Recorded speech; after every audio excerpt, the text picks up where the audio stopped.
লাগবে এবং সেটা নির্বাচনের আগে এবং সেটা 1 মাসের মধ্যে। আমার যা হারানোর তা আমি হারিয়ে ফেলেছি।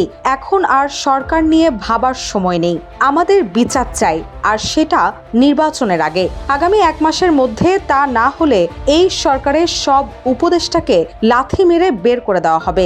জুলাই অভ্যুত্থানের সম্মুখ যোদ্ধা শরীফ ওসমান হাদী হত্যাকাণ্ডের বিচার নিশ্চিতের দাবিতে এভাবেই কঠোর হুঁশিয়ারি দিয়েছেন ডাকসু নেত্রী ফাতিমা তাসনিম জুমা। তিনি বলেন, যে সরকার বিচার নিশ্চিত করতে ব্যর্থ, সেই সরকারের নির্বাচন আয়োজনের কোনো নৈতিক অধিকার নেই।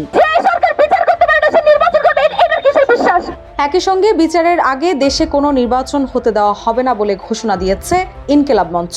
শুধু তাই নয়, প্রয়োজনে সরকার পতনের আন্দোলনেও নামবে সংগঠনটি। 22 ডিসেম্বর দুপুরে শাহবাগে জাতীয় জাদুঘরের সামনে আয়োজিত সংবাদ সম্মেলনে অন্তর্বর্তী সরকারকে এই হুঁশিয়ারি দেন ইনকিলাব মঞ্চের সদস্য সচিব আব্দুল্লাহ আল জাবের।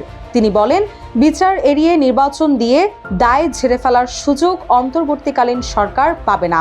দ্রুত দৃশ্যমান ও বিশ্বাসযোগ্য বিচারিক পদক্ষেপ না নিলে ইনকিলাব মঞ্চ রাজপথেই থাকবে।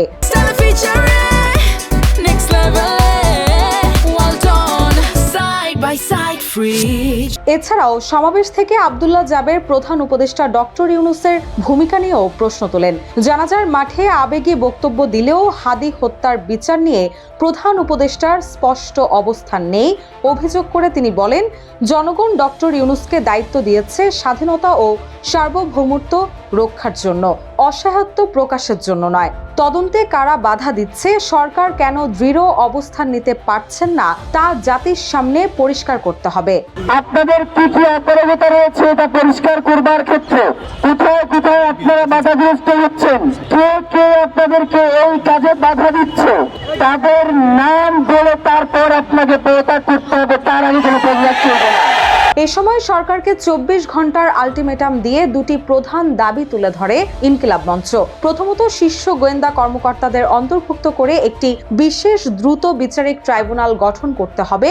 দ্বিতীয়ত, দেশীয় সংস্থাগুলো যদি খুনিদের শনাক্তে ব্যর্থ হয় তাহলে FBI বা স্কটল্যান্ড ইয়ার্ডের মতো আন্তর্জাতিক পেশাদার সংস্থার সহায়তা নিতে হবে। আগামী 24 ঘন্টার মধ্যে তারা দ্রুত বিচারিক ট্রাইব্যুনাল গঠন এবং এটার ক্ষেত্রে তারা যেই আন্তর্জাতিক গোয়েন্দা সংস্থা যেমন FBI এবং স্কটল্যান্ড ইয়ার্ডের মতো যারা পেশাদারী গোয়েন্দা সংস্থা রয়েছে তাদের সহায়তা নিতে হবে।